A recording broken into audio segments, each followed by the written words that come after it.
Hello, my name is Dimitri. I'm on this lovely BMW, 3-liter diesel, 245 horsepower, and I'm started to use Atomium SDA diesel. It's fuel additives. These fuel additives cleans, protect and lubricate spray nozzles of diesel car. This box contains 9 pieces of such bottles. One bottle is enough for one fuel tank. I do it before each refilling of the fuel at the petrol station. So, as effects, I'm pretty sure that my spray nozzles are protected and well lubricated.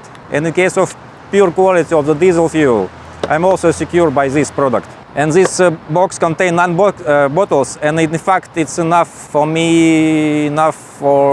like 3-4 months, because I'm doing refueling every 3 times in a month. So here is 9 bottles. SDA diesel for fuel to protect and lubricate spray nozzles of diesel car. I love Atomium. Thank you guys.